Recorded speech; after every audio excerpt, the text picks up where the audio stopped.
రామకృష్ణాపురం అనే చిన్న గ్రామంలో ఈ కథ మొదలవుతుంది. ఆ గ్రామంలో చంద్రయ్య అనే వృద్ధ రైతు ఉండేవాడు. అతనికి 2 ఆవులున్నాయి. అతనికి 2 కొడుకులు, సోము, రాజు. యవ్వనంలో చంద్రయ్య ఎంతో కష్టపడి పనిచేసేవాడు. ఆయన భార్య కూడా అతనికి తోడుగా ఉండేది. చిల్లరగా డబ్బు పొదుపు చేసేవారు.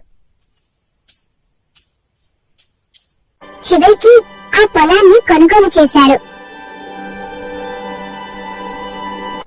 కానీ ఇప్పుడు ఆయన వృద్ధుడయ్యాడు. పని చేయడం కష్టమైంది. ఒకరోజు ఆయన తన కొడుకులను పిలిచాడు. కొడుకులారా, ఇక్కడికి రండి. పొలంలో సహాయం చేయమని అడిగాడు. సోము మాత్రం ఆసక్తి చూపలేదు. రాజుకు పని చేయాలని ఇష్టం లేదు. వాళ్ళు సహాయం చేయలేదు. వాళ్ళు చాలా సోమరిపోతులు. పొలం ఎండిపోయింది. పండించిన పంట ముగిసిపోయింది. ఆదాయం తగ్గిపోయింది. రోజు రోజుకి రుణాలు పెరిగాయి. అప్పులు ఇచ్చిన వాళ్ళు అందరూ ఇంటికి రావడం మొదలు పెట్టారు. వాళ్ళు డబ్బు అడగడం వల్ల చంద్రయ్య తలదించుకున్నాడు. గడ్డి లేక ఆవులు బలహీనమయ్యాయి. రోజులు జరుగుతున్న కొద్ది పరిస్థితి క్షీణిస్తుంది. పాలు రావడం ఆగిపోయింది. అప్పుడు కొడుకులు ఆలోచించారు. ఏమిటి విషయం? చాలా లోతుగా ఆలోచించాలి. సరే, మనం ఏదైనా నిర్ణయం తీసుకోవాలి. పొలం అమ్మేయాలని చెప్పారు. ఆ మాట విని చంద్రయ్య బాధపడ్డాడు.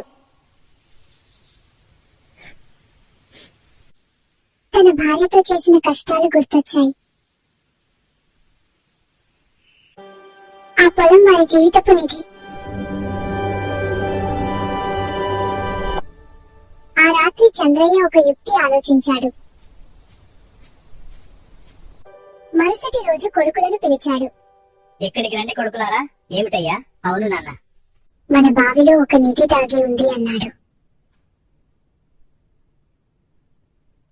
వాళ్ళు చాలా ఉత్సాహపడ్డారు. అవును నాన్న, థాంక్యూ, చాలా సంతోషంగా ఉంది. బంగారం దొరుకుతుందని ఊహించారు. వెంటనే బావి దగ్గరకు పరిగెత్తారు.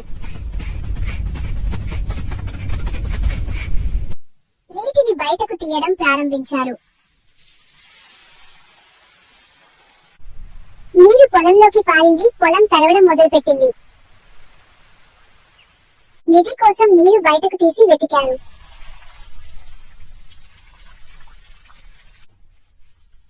కానీ ఎంత వెతికినా నిధి కనిపించలేదు.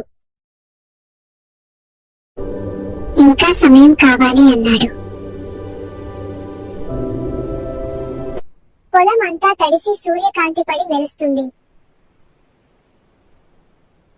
చంద్రయ్య పొలంలోకి వెళ్లిపోయిందేమో నీరుతో పాటు అన్నాడు. పొలం మొత్తం తవ్వుతూ వెతికారు.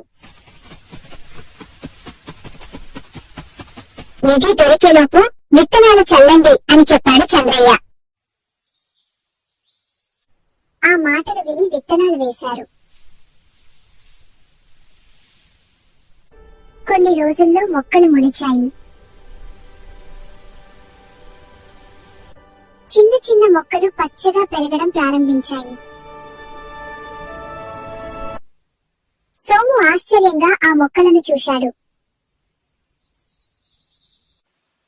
రాజు మనసులో ఆనందం మొదలైంది.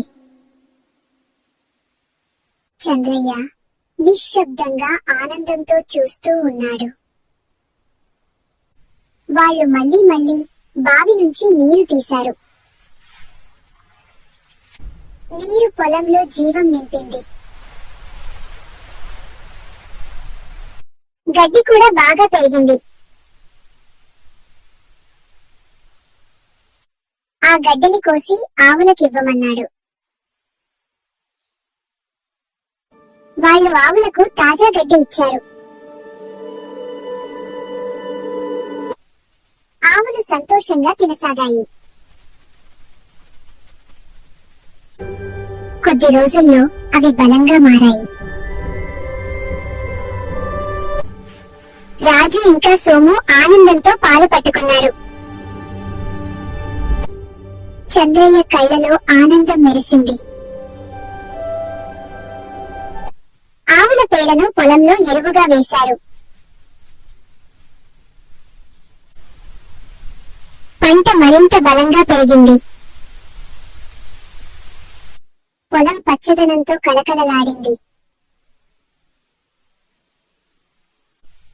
ఇద్దరూ కలిసి పొలంలో చాలా కష్టపడ్డారు. కొద్ది కాలంలో పంట బంగారు రంగులో మెరిసింది. సోము చాలా ఆనందంతో కోత కోశాడు. రాజు ఆ కోసిన పంటను కట్టలు కట్టాడు. పొలం సంపదతో నిండిపోయింది. పంటను మార్కెట్కు తీసుకెళ్లారు. అక్కడ మంచి ధరకు అమ్మారు. వాళ్ళు మంచి డబ్బు సంపాదించారు. ఇదిగో అప్పు తీర్చేశాను. ధన్యవాదాలు చంద్రయ్య. అప్పులు తెచ్చేసి చంద్రయ్య మురిసిపోయాడు. ఇద్దరూ గర్వంగా నిలబడ్డారు. తండ్రిని అడిగారు, నిధి ఎక్కడుంది? చంద్రయ్య పొలాన్ని చూపించాడు. సంపాదించిన డబ్బును చూపించాడు. ఇదే మన నిజమైన నిధి అన్నాడు. కొడుకులకు అప్పుడు అర్థం చేసుకుంటున్నారు. వాళ్ళు క్షమాపణ కోరారు. మేం తప్పు చేశాము. మమ్మల్ని క్షమించండి నాన్న. చంద్రయ్య ఆశీర్వదించాడు. నా ఆశీర్వాదం మీకుంది. మీరు ధన్యులు. సూర్యాస్తమయం సమయంలో పొలం బంగారంలా మెరిసింది. చంద్రయ్య గర్వపడ్డాడు. గ్రామస్తులు మెచ్చుకున్నారు. రామకృష్ణాపురంలో మార్పు వచ్చింది. నిధి కష్టంలో ఉంది. మన చేతుల శ్రమే మన సంపద. ఇదే దాగిన నిధి కథ.